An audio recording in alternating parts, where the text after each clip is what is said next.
en la economía mixta, Guillermo Zuli nos plantea participación de los trabajadores en las ganancias, propiedad y gestión de la empresa. Nos plantea la desconcentración regional de los recursos estratégicos y de los servicios fundamentales, la iniciativa mixta para la inversión productiva y la generación de empleo, y nos plantea un banco estatal sin intereses que financie el desarrollo de los emprendimientos. Esos son, por lo menos, lo que yo rescato. Ustedes, como les dije, tienen acceso, digamos, al documento completo, pero yo rescato acá estos elementos dentro del espacio que tenemos para poder revisarlo. Y que me parece que son la esencia, digamos, de su propuesta. Vamos revisando. Entonces, lo primero que plantea Guillermo Zuli es que la economía mixta, así desarrollada por él, tiene una condición, y esa condición es que se puede implementar en la medida, digamos, de que la sociedad y los ciudadanos y las ciudadanas avancen hacia una democracia directa, real y participativa. Es decir, que un modelo como este, con los controles que tiene en una democracia representativa, en donde vemos, digamos, que los representantes no representan a la ciudadanía, sino que representan a grupos de interés, representan a la élite que está en control, digamos, que son los poderes, digamos, concretos en la propiedad y en los modelos y la definición, digamos, en que se van dando las relaciones económicas, en donde no tienen ningún control, y ellos, como lo sabemos y lo hemos experimentado, mienten concretamente, incluso, digamos, cuando hacen un desarrollo teórico de o tratan de fundamentar su modelo, porque nada de lo que ellos dicen que es el modelo, en la práctica se da, digamos. Pero no hay cuestionamiento porque están instalados en el poder, ¿ya? Así es que esta propuesta tiene ese condicionamiento, es decir, para avanzar en una economía mixta, Guillermo Zuli dice, paralelamente, tenemos que avanzar en la democratización real de la sociedad. Luego se mete en el tema de la legislación laboral. Entonces, ¿en qué sentido plantea Zuli su propuesta, hace su desarrollo, su propuesta económica, y por qué la llama mixta? La llama mixta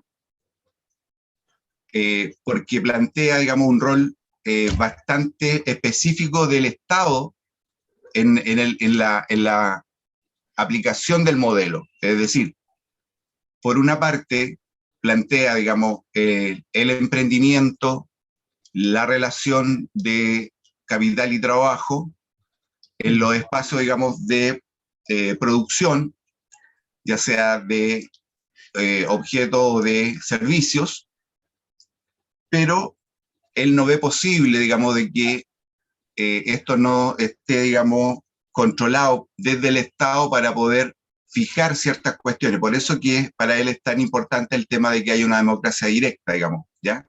En donde los ciudadanos tengan control del Estado y no permitan, digamos, de que se desvíe de acuerdo a las necesidades que tiene la instalación de un modelo que sea más justo para todos.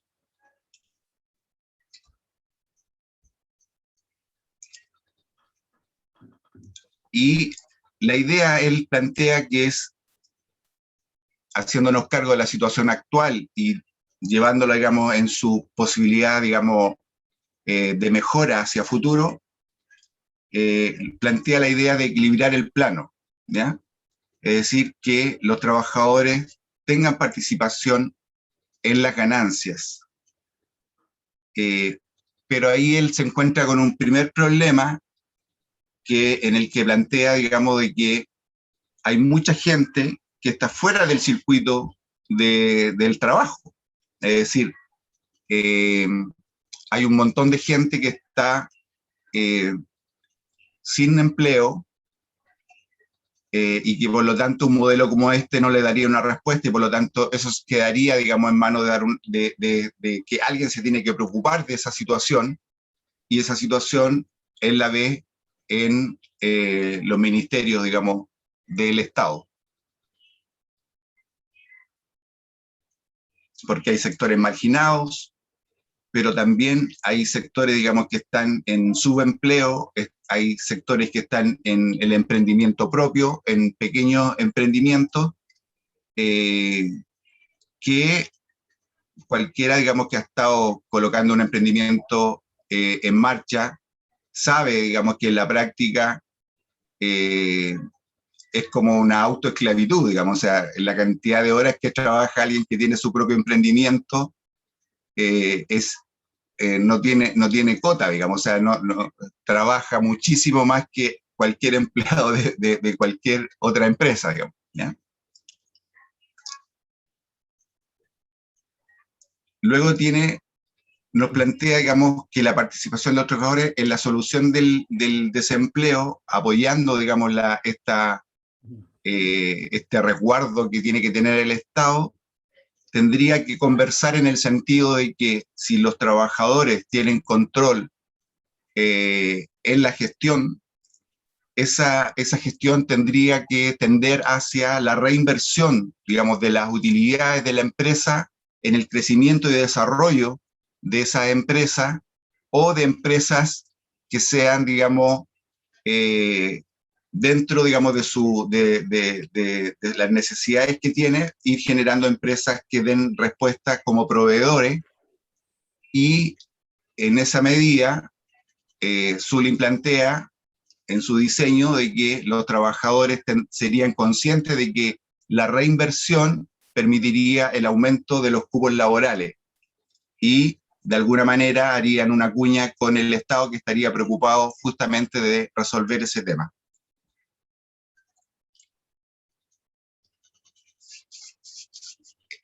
Cuando él empieza a colocar en marcha esto, en su teoría, se da cuenta de que la tendencia que hoy día conocemos es que los propietarios, digamos, los capitalistas, hacen chanchullos.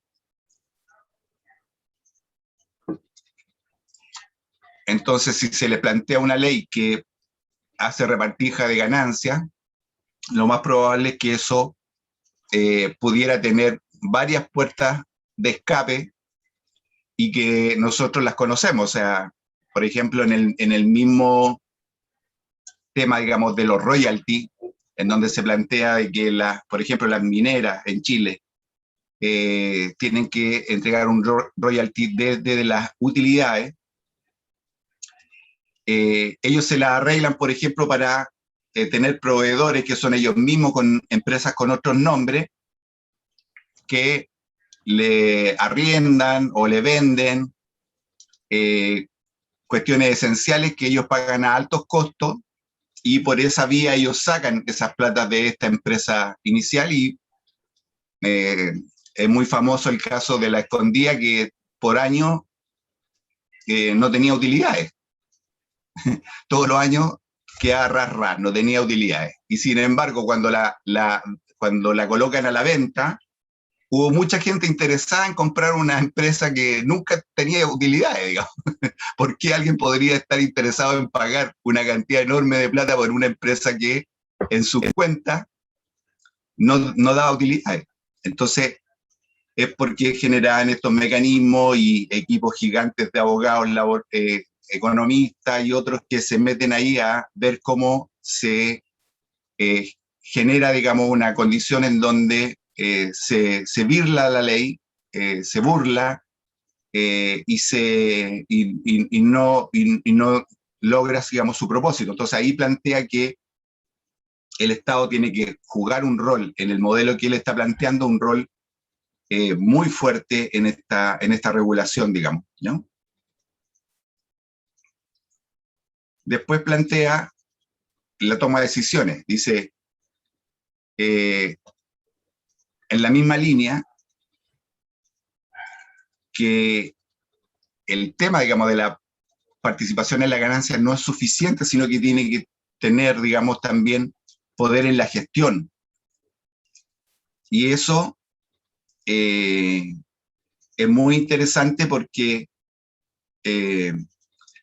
da una respuesta más compleja a el tipo de empresa, sacándola, digamos, de lo que hoy se conoce, ¿ya? Es decir, está planteando un tipo de empresa que reparte utilidades y que reparte el poder de gestión en la dirección de la mejora en la cantidad de empleo, de la reinversión, y con un Estado que vigila claramente de que estas cosas vayan en la dirección que el modelo está planteando.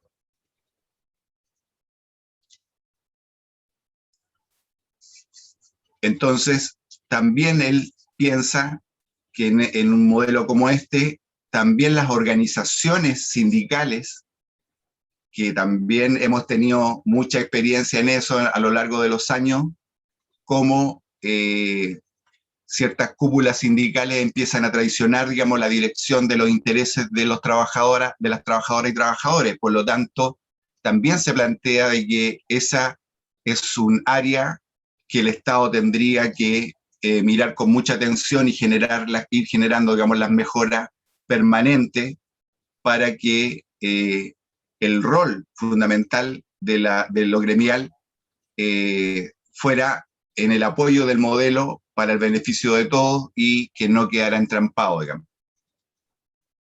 Como ven, el modelo que él plantea mixto tiene un rol muy fuerte del Estado, por eso que él parte planteando el tema, digamos, de la necesidad de que esto se dé en un proceso de democracia real, digamos. Y luego se empieza a meter en otros temas, que es qué pasa con los recursos estratégicos que tiene un Estado, digamos, una nación. Y plantea que no puede haber un control monopólico de eso, y menos en los servicios fundamentales. El caso chileno es paradigmático en este sentido, porque el neoliberalismo ha entregado los recursos estratégicos a privados y por otro lado ha colocado los servicios fundamentales como el agua, la electricidad, las comunicaciones, la educación, incluso la ha traducido a una lógica, digamos, de mercado, la salud la ha colocado. Entonces, plantea, digamos, de que esto en un modelo de economía mixta no podría de ningún modo plantearse en esa dirección, porque el Estado, plantea él, tiene una dirección en la que no puede renunciar, digamos, a defender los derechos de los trabajadores y de los ciudadanos.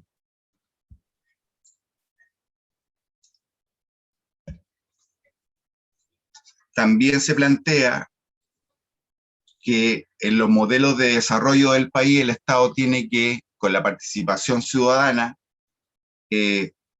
resolver aquellas cuestiones que nos planteamos en términos de ver cuáles son las utilidades no solo al corto plazo, sino cuáles son las problemáticas que ciertos proyectos de desarrollo generan, digamos, en los ecosistemas y generan, digamos, beneficio a corto plazo y generando gigantes problemas a mediano y largo plazo para las poblaciones. Ya nosotros eso también lo conocemos, que tienen el nombre de las zonas de sacrificio, que es donde se instalan, digamos, ciertos emprendimientos que dan trabajo, pero que tienen un costo en el ambiente que son tremendos y que no tienen ninguna comparación con los beneficios, digamos. También él plantea que el Estado tendría que meter mano en el tema de la inversión. Entonces también aquí nosotros todo esto lo conocemos en el modelo, en la antítesis, ¿ah? Porque tenemos acá un sistema de inversiones, ¿no es cierto?, en donde tenemos una constitución que plantea que el Estado no puede meterse a invertir en ningún área en donde un privado lo pudiera hacer. Es decir, que ese privado no va a tener la competencia del Estado en ninguna de las actividades, digamos. Entonces, ese también es un tema que son temas muy delicados porque las relaciones económicas tiene varios planos, tiene el plano, digamos, de la macroeconomía, pero tiene el plano de la vivencia concreta de los emprendimientos productivos y tiene la vivencia, digamos, de la situación vital de los proyectos económicos de cada persona y de cada familia, digamos. Entonces, son planos que tienen que estar en una dirección y tienen que tomarse en cuenta con la misma importancia, y eso también nosotros aquí tenemos la antítesis de un país, digamos, que se planteaba que estaba casi llegando al nivel de país desarrollado, pero solo tomando un plano de los temas que tenía que ver con el tema de la macroeconomía. Pero como decía nuestro poeta mapuche, llevamos siglos en donde en Chile lo único que se hace es comercializar con palos, piedra y pescado, digamos. Pero no hay, digamos, un desarrollo efectivo, digamos, en términos, digamos, de inteligencia, de tecnología, etcétera, digamos. ¿Mm? Entonces, aquí plantea eso, que también es un área que el Estado, en una economía mixta como la que él desarrolla, tendría un rol importante que jugar.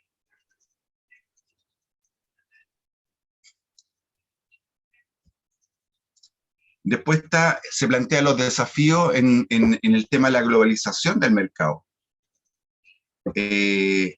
Y en el fondo aquí están los temas que de repente en los mismos proyectos que nosotros conocemos más cercanos en los países que han tenido en las últimas décadas intentos de proyectos que no sean neoliberales, en donde se descuida la macroeconomía y entonces tenemos países de izquierda, con gobiernos de izquierda, que tienen una inflación que es descomunal, digamos, ¿ya? Entonces, finalmente, eso también genera dificultades para, digamos, en esta mirada, digamos, más global, para que se produzca el desarrollo y se produzca, digamos, una posibilidad de tener un per cápita interesante y que permita una lucha por una repartija de esa ganancia más equilibrada, digamos, ¿ya? Pero si no hay una producción, si no hay una elaboración de una economía sana a nivel macroeconómico, tampoco finalmente hay nada que repartir. Entonces es un tema que no se puede desatender, y él lo coloca acá, digamos. Y cierra, digamos, este tema con una cuestión básica, que él piensa que la economía mixta hace pie en el tema de la generación de empleo. Es decir, que siempre que se está discutiendo algo, que se está construyendo modelos y que se está ejecutando modelos, siempre tienes alternativas, tienes momentos de crecimiento, de inversión, etcétera, etcétera. No es una dinámica lineal, hay avance y retroceso, y entonces las políticas económicas, él plantea, tienen que tener un norte muy claro que te permita referenciar, es decir, que cuando tengas una dificultad para tomar una decisión, eh, tengas algo que no se te mueva, ¿no? Que decir, ¿qué es lo que es importante, digamos, dentro de este modelo de economía mixta? Y él plantea que es priorizar la generación de empleo.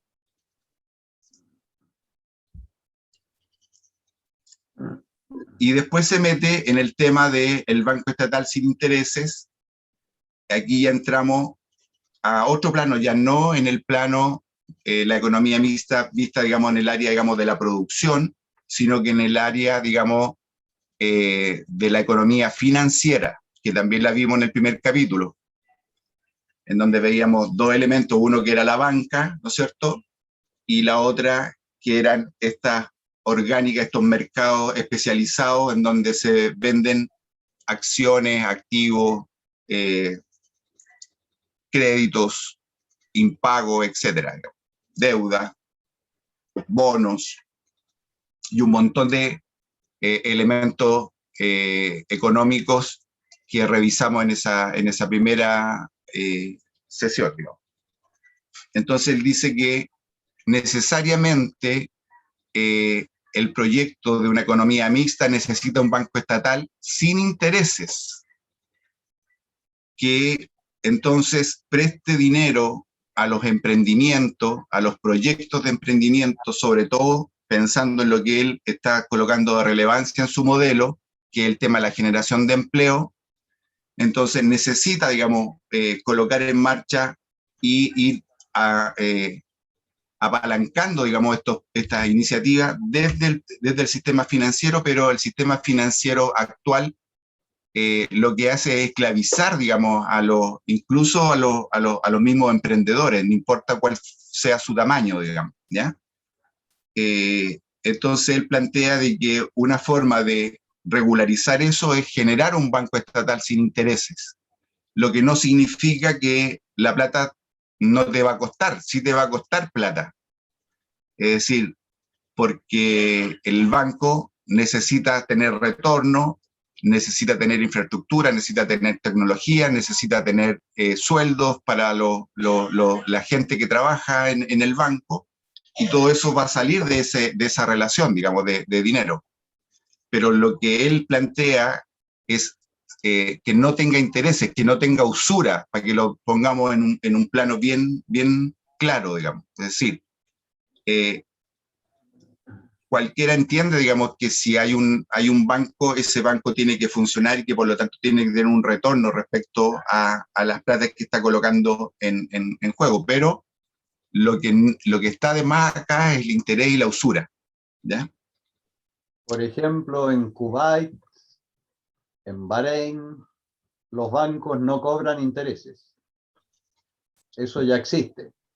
Sí, de hecho, todas las investigaciones que han hecho nuestros amigos, vimos a lo de Paola Parra en la sesión anterior, que ella, por ejemplo, en el tema propiedad de trabajadores, hace una investigación exhaustiva y hay montones de empresas que están trabajando con propiedad de trabajadores. O sea, que son modelos que ya están en marcha, sin hablar de que también hay muchas cooperativas funcionando. O sea, hay proyectos, efectos de demostración que son muy interesantes.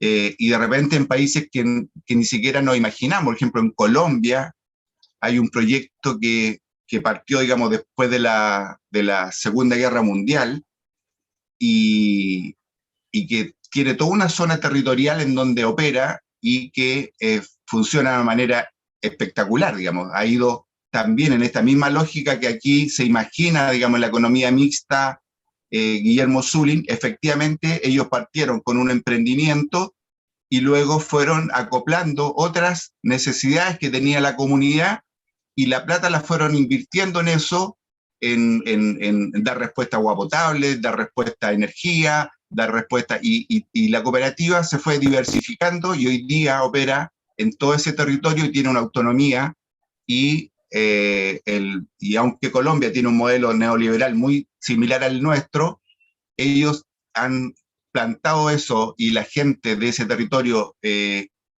ya por generaciones la está llevando adelante. No le hacen mella, digamos, porque trabaja muy, muy bien, digamos, y aquí tienen una lógica. Y eso te abre también la expectativa. Yo creo que esa iniciativa, hay otra en España también, que son empresas, claro, empresas muy complejas. No estamos hablando de artesanos. No, no, no.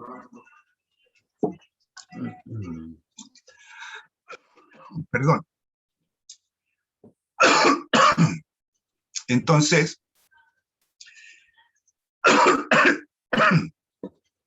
efectivamente hay muchos efectos de demostración que gente en diferentes latitudes ha puesto en marcha por años y que obviamente no tienen la difusión necesaria, y nosotros vamos también acoplando el modelo económico con un estilo de vida que nos van imponiendo, que de alguna manera se acopla perfectamente al modelo económico. Entonces, hay mucha sensación en la gente en que un cambio de modelo también implicaría repensar su estilo de vida. Entonces, y ahí ya entra como en una situación de un poco de tensión. Pero habría que echarle una mirada a esa experiencia, hacer una búsqueda, no es tan difícil encontrarla. Hay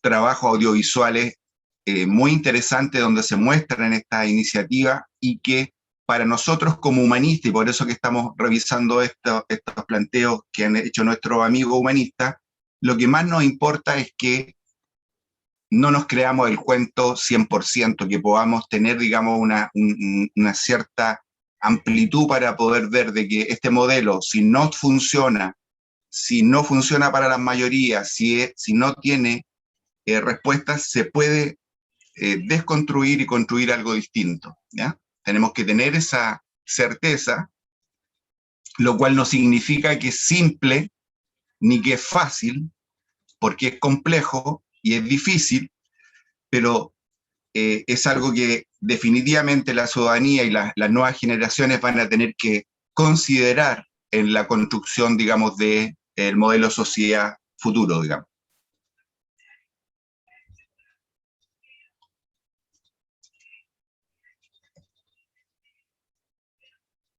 Y finaliza, digamos, su trabajo con el financiamiento justo versus la usura, planteándolo en el tema de que esto garantiza o genera las condiciones para que haya igualdad de oportunidades. Y yo creo que esa es una de las claves en los indicadores que necesita un modelo de economía, ¿ya?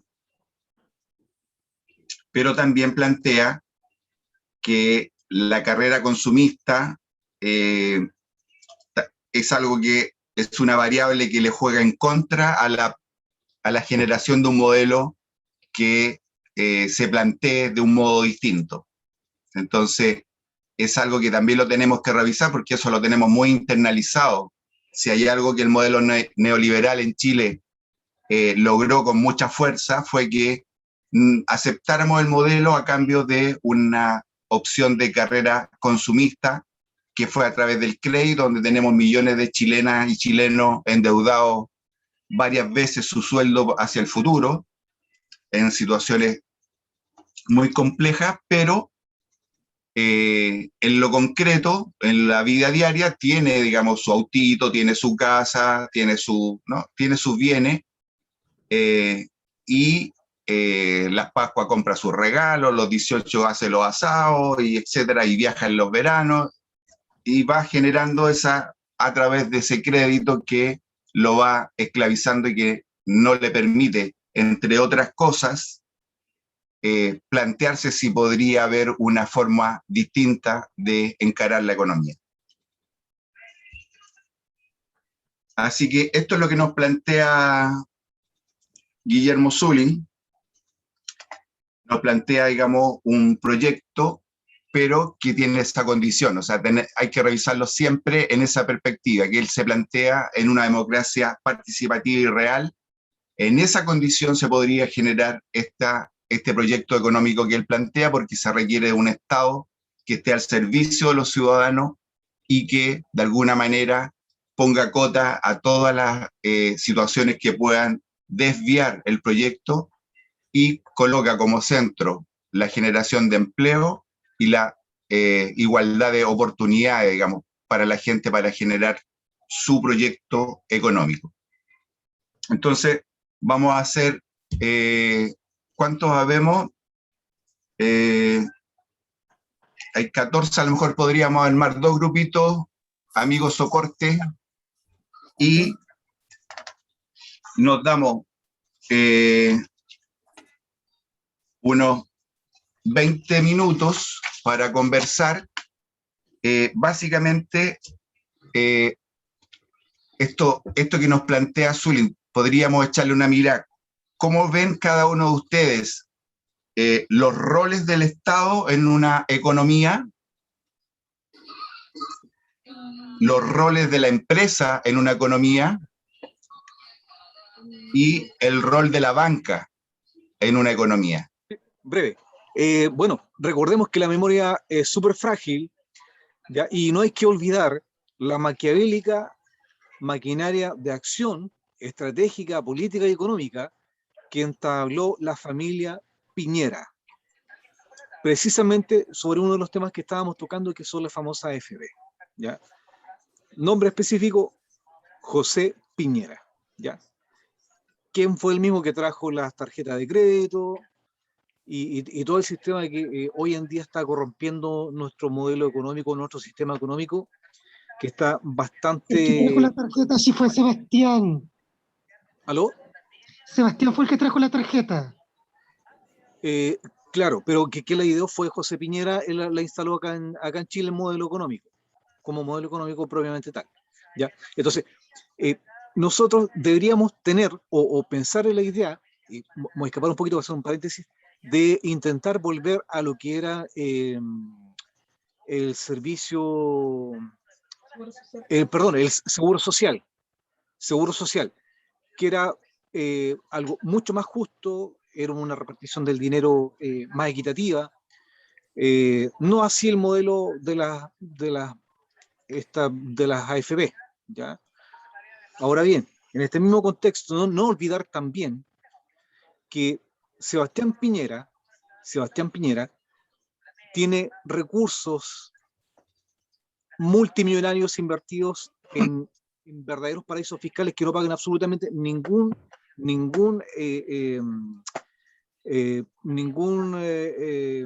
¿cómo se llama esto? Perdón, no pagan ningún impuesto, ¿ya?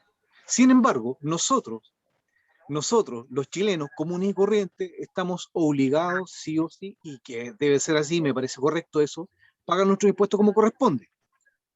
Ahora bien, Sebastián Piñera tiene un montón de propiedades que ni siquiera les cobran impuestos. ¿A qué voy con esto? Miren, una situación familiar muy cercana que yo les voy a comentar. Año 2019 aproximadamente, nosotros nos vimos forzados a vender una pequeña propiedad que teníamos acá en el sector de Coronel. ¿Por qué? Porque se hizo un cambio de suelo, ya, el plano regulador y todo, y resulta que de la noche a la mañana la propiedad se disparó, tuvimos que, nos estaban cobrando impuesto territorial, no lo podíamos pagar, por la sencilla razón de que era una cantidad de plata impresionante, y muchas personas tuvieron que vender, rematar sus propiedades, y muchos que la perdieron porque Servicio Postal Interno, ¿ya?, jamás les avisó que sus propiedades estaban en remate porque no habían pagado contribuciones. Sin embargo, Sebastián Piñera se da el lujo de tener propiedades riquísimas en los sectores más privilegiados de Chile, sin pagar siquiera un peso. Y esta situación se vio también en algunos canales de televisión, y creo que hicieron por ahí un reportaje, ¿ya? Entonces, esta memoria a corto plazo tenemos que tenerla siempre viva, en pos de la justicia y los derechos de todas las chilenas y chilenos. Solamente eso es lo que tenía que decir. Gracias, Marcelo. Oye, nos quedan 30 minutos, así es que vamos a ver a nuestra, en este caso, Juana Pérez, que ha sido la vocera, digamos, de la Renta Básica Universal, y que esto es muy interesante porque, como hemos venido viendo en estos capítulos, digamos, del taller,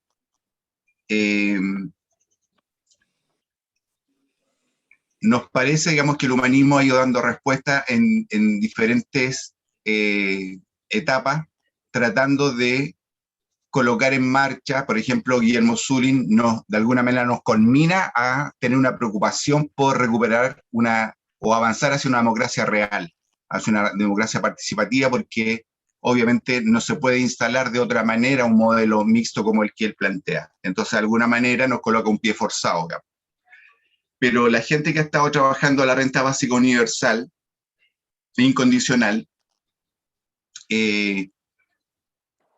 ellos están haciendo una propuesta que es una respuesta que está fuera de la caja, como diríamos, es decir, fuera de la pecera. Ellos están planteándose una respuesta a el desastre que ha dejado el neoliberalismo.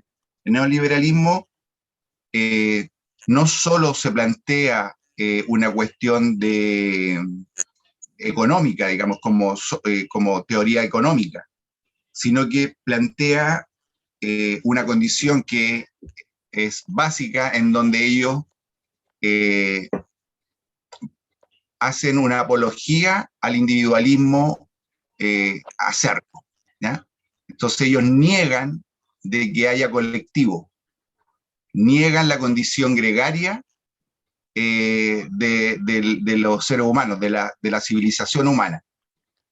Y claro, a uno le puede parecer una estupidez, pero efectivamente han logrado a partir de eso instalarlo. Entonces ellos dicen, no, si usted quiere un sistema de salud, bueno, usted tiene que ganar plata para tener su sistema de salud. Si quiere educarse, tiene que tener plata para educarse.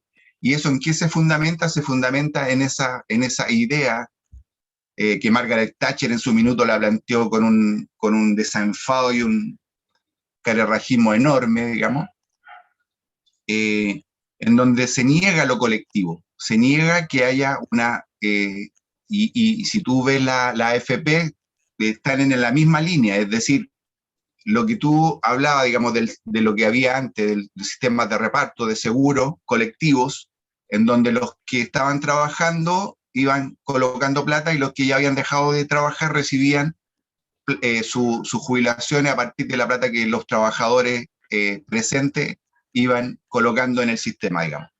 Era una cosa colectiva. Y la AFP no es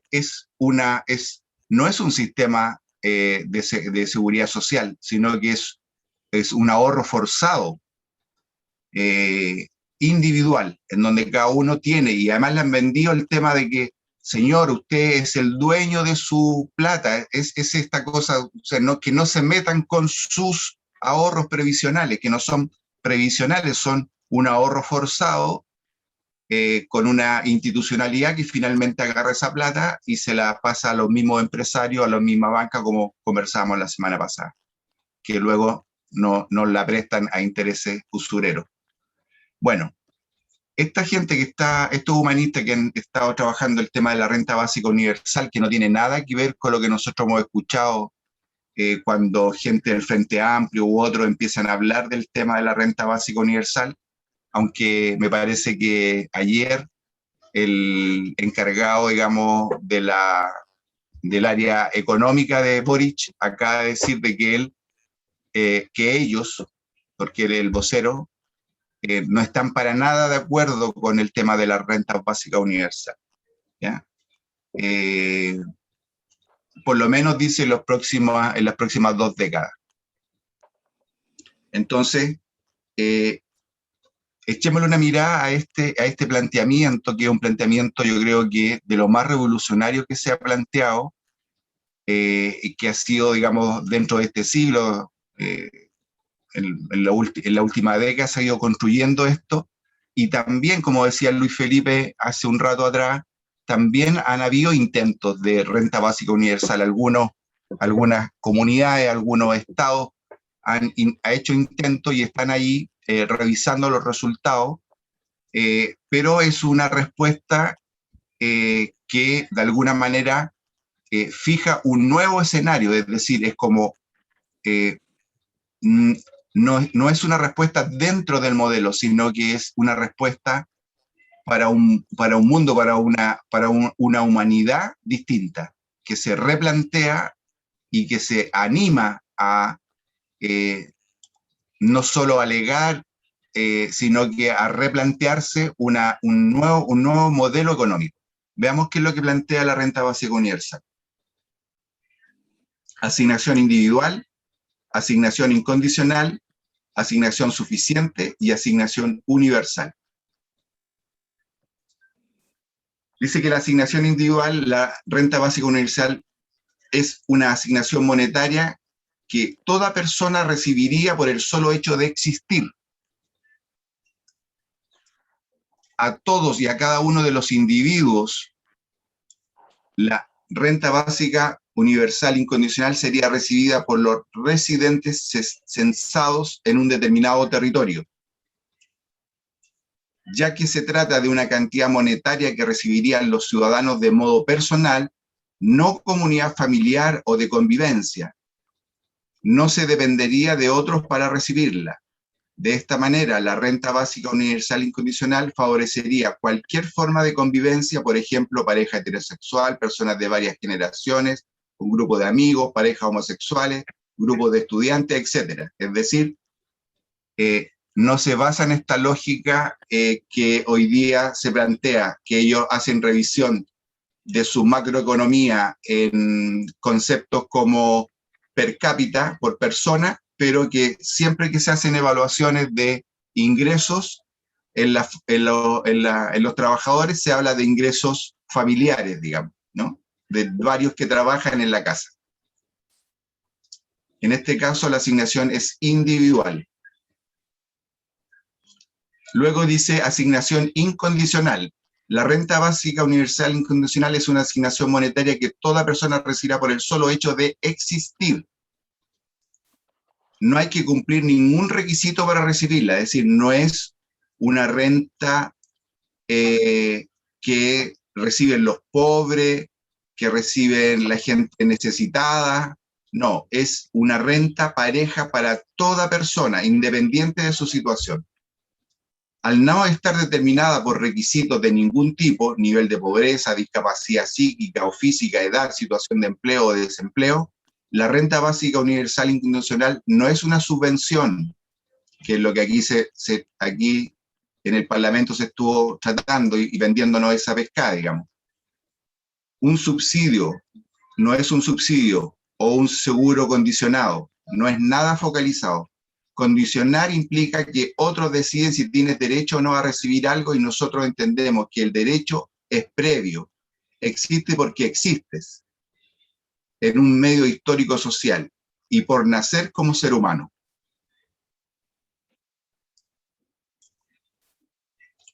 Asignación suficiente. La RBUI es una asignación monetaria que toda persona recibirá por el solo hecho de existir, que sirva para cubrir las necesidades básicas.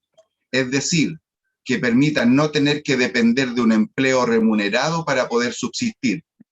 Es preciso aclarar que la renta básica universal incondicional no suple otros derechos fundamentales, como el de la salud o la educación pública y gratuitas, sino que se complementa con ellas y con otros derechos por desarrollar, como el de la vivienda pública o el acceso a la energía y a otros servicios.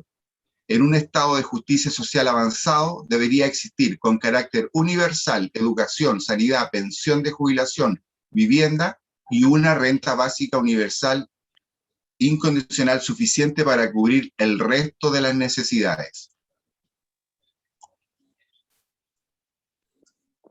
Asignación universal.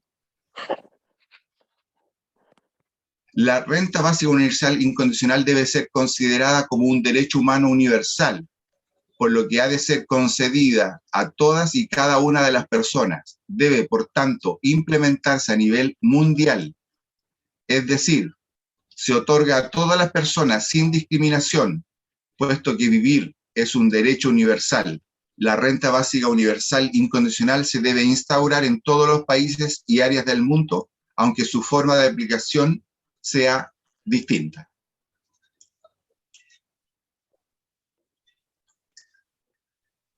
Esta es la propuesta que se ha estado difundiendo, se han estado haciendo conferencias en diferentes lugares y ha tenido ahora en pandemia mucha cobertura porque algunos la han agarrado para plantearla como un planteamiento de apoyo a las familias que no es focalizado, es decir, si la situación de pandemia ha afectado a todos por igual, a los que tenían emprendimiento, a los que estaban con trabajo, a los que estaban sin trabajo, entonces la socialdemocracia empezó a agarrar este tema como diciendo, bueno, los neoliberales están planteando siempre ayuda focalizada, pero aquí resulta que todo el mundo está con problemas, porque el que tenía su emprendimiento no puede abrir su local, entonces no tiene ingreso y además tiene que pagar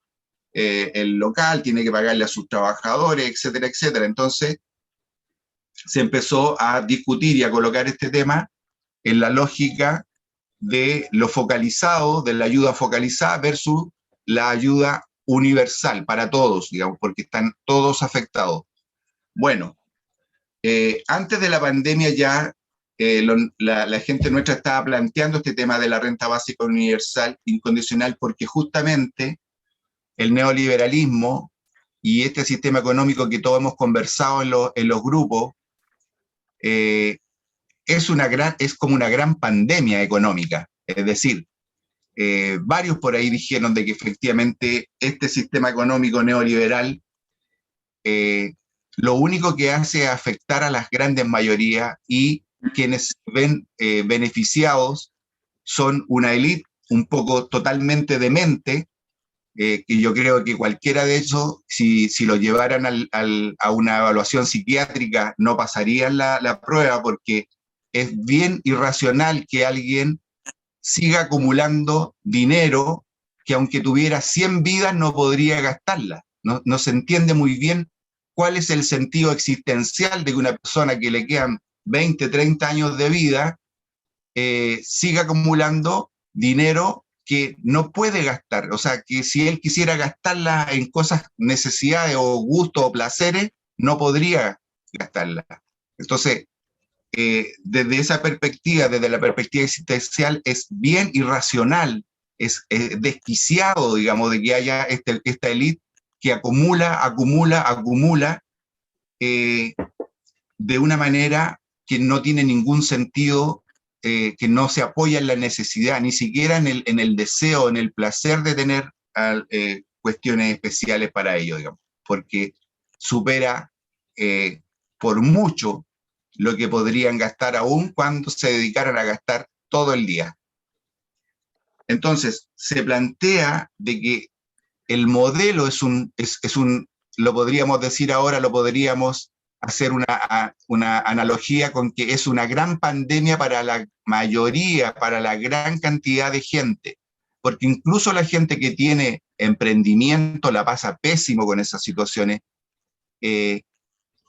Entonces, la renta básica universal genera es como un cambio en las reglas del juego. Es como decir, ya, ok, podemos revisar y seguir discutiendo el tema del modelo, pero revisemos una cuestión básica primero. Es que toda persona, por el simple hecho de vivir, tiene que recibir una cantidad de dinero que le permita vivir dignamente. Entonces, esa situación, si ustedes empiezan a mentalizarse, a tratar de visualizar cómo se sentiría, cómo serían las vidas de las personas si un niño nace y cada mes que nace recibe su renta. Entonces, hay una construcción en donde se gana realmente eso que ellos vociferan que es la libertad, porque habría igualdad de oportunidades. Porque después si alguien quiere armar su emprendimiento y quiere armar otra empresa, nadie se lo niega. Si alguien quiere trabajar en una empresa, no tiene nada que ver con esta renta, o sea, esa sería un adicional. Pero si alguien es artista y produce otro tipo de cosas, tendría asegurado su situación vital para desarrollar, ya sea en la ciencia, en la búsqueda científica, en la búsqueda artística, en la búsqueda intelectual. O sea, se destaparía un montón de gente que hoy no desarrolla sus capacidades porque tiene que invertir una cantidad enorme de energía para la subsistencia.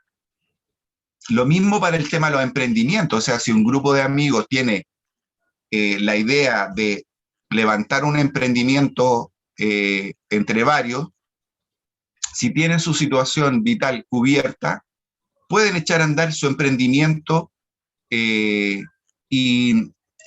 pueden aguantarse que el emprendimiento no tenga utilidades por un tiempo largo mientras se va fortaleciendo, porque no están complicados con esa situación. Y yo creo que habría un destape enorme de desarrollo en todas las áreas, incluso en el desarrollo de emprendimientos, pero también en lo artístico, en lo deportivo, en lo cultural, en lo intelectual, en lo científico, etcétera. Es decir, el tema de mantener a la gente en una situación en donde si no se esclaviza en un trabajo, no tiene posibilidades de desarrollarse humanamente con su potencialidad, es una cosa prehistórica. Y entonces estamos planteando una idea que yo creo que tenemos que darle una vuelta. Yo les dejé alojado en el link un videíto en donde también se conversa bastante de eso, y se pueden hacer conversatorios. Yo creo que es interesante mover un poco la cabeza y pensar en algo que se pueda construir a futuro, un tipo de sociedad distinta, que esta renta básica universal incondicional genera una condición distinta. Y uno puede decir, bueno, pero eso es, ¿quién lo va a permitir? ¿Cómo es que eso puede pasar? O sea, pensemos de que cuando la banca, ya en 3 oportunidades en los años 30, en la posguerra, en el 2002, en el 2008, en los años 90, en los años 80, la banca cayó en quiebra, todos nosotros le pusimos plata de vuelta. O sea, ellos tendrían que haber cerrado los bancos, porque no tenían plata. ¿Y qué es lo que se hizo? Se dijo, bueno, a ver, paremos el juego, todos le pasamos de nuevo plata a los bancos, y ellos entonces, cuando puedan, nos devuelven la plata. Y así podemos seguir jugando con la banca. Es decir, que momentos en que el modelo no ha funcionado y que las reglas se detienen un minuto y se cambian las condiciones, como cuando uno está jugando Metrópolis y uno perdió todas sus casitas, todas sus billetes, entonces, y todos decimos, puta, pero no queremos que se vaya a costar. Ya paremos un minuto y todos le pasamos plata y le regalamos unas propiedades para que siga jugando. Eso se ha hecho acá. Se ha hecho en la posguerra, se ha hecho en los 80, se ha hecho en el 2008, se ha hecho en el 2002. Es decir, que cuando ellos tienen problemas con su situación, el Estado viene a resolverle el problema. Las mismas AFP, las AFP no son capaces de cubrir y darle una pensión digna a la gente. Es más, alguna gente vive unos cuantos años con lo que alcanzó a juntar y la AFP le dice, sabe que ya no le doy nada más porque ya se le acabó lo que juntó.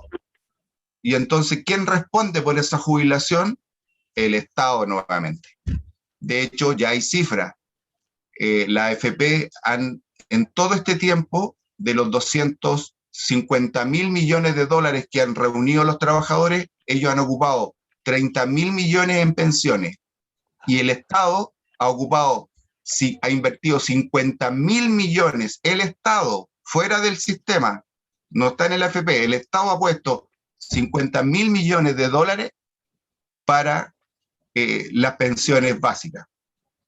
Así es que no nos quedemos enredados en la cabeza de que el modelo tiene una cierta dinámica y entonces no sé qué. No, yo creo que hay una necesidad de darle una respuesta distinta, y la renta básica universal nos coloca en esa lógica de pensar a la sociedad en su desarrollo en una condición en donde cada persona tiene cubiertas sus necesidades sus necesidades vitales. Así que un abrazo para todas, para todos. Chao, que estén muy bien.